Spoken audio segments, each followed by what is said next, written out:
We mentioned the S&P 500 rallied into the close. In fact, it was the highest close since March 16th. And on the back of Fed minutes that indicated the Fed is going to move ahead with the rate hike in June, but it was fairly encouraging, at least, or sufficiently encouraging in that it was dovish enough.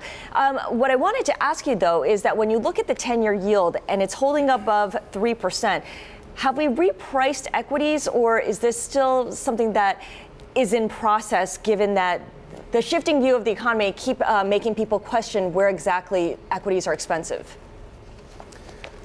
Yeah, so if you look at valuation, we actually don't include interest rates as an input. Inflation has a bit of a impact, but in general, if you look at global valuations, we've been singing the same tune on the show the last few years, which is U.S. stocks are expensive. They're one of the most expensive markets in the world. Not really in a bubble, but expecting pretty low single-digit returns. You look elsewhere in the world, foreign stocks, foreign developed is reasonable, foreign emerging is quite cheap.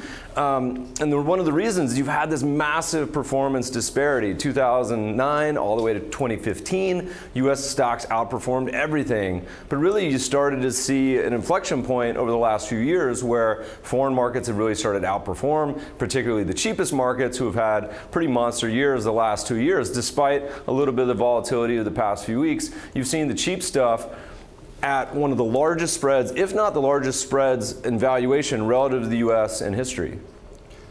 So right now, obviously, a lot of the anxiety is centered around emerging markets. We've been talking about Turkey and Argentina and, in general, South Africa not doing that great. Where are we now? You liked them a couple of years ago. What's your assessment of them here? I mean, look, they've printed 2 monster years. The cheapest basket did something like almost 20% in 2016, 30% last year.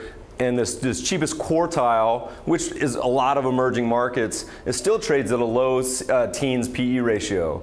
So on one hand, you can look at it and say, hey, look, Turkey's getting cheaper. A lot of these countries are getting cheaper. Turkey's probably down to a single-digit CAPE ratio at this point. And as you think about markets, historically, looking at, say, the U.S. and volatility and risk, it feels like emerging markets are risky right now. But historically, looking at the data, it says the risky markets are actually the expensive ones. And if you put expensive markets into a bucket, and we just had James Montana on our podcast today, talked about this, where he says, if you look at the future drawdowns relative to valuation, you have a much bigger chance of a big fat loss when you pay a lot for an equity market. So we would argue that the highest risk is not in the emerging markets right now, rather it's owning too much U.S. stocks.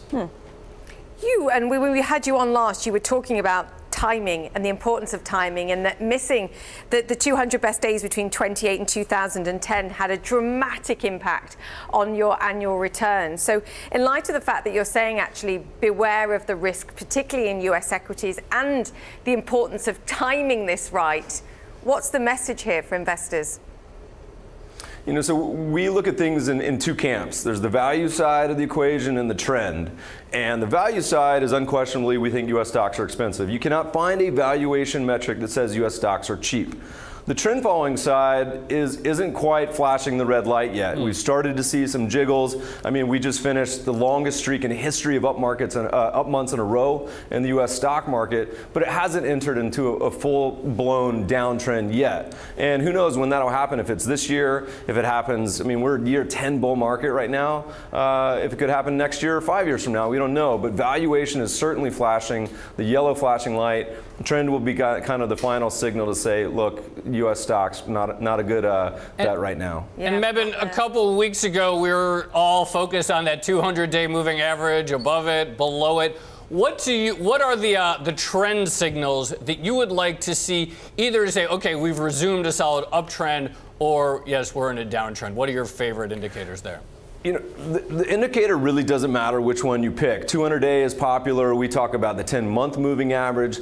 The whole point is you're using one in the first place. And it doesn't matter on these little 5-10% moves. What matters is that if you use almost any trend metric, it's going to keep you out of a market that's going down 50 to 80%, which U.S. stocks have in the past. Right. And if you look at other markets around the world, Greece, Russia, Brazil, that have these 60, 80, 90% drawdowns, that's really when it matters. So 200-day, pick one. But if you're going to pick one, probably makes sense to stick with it.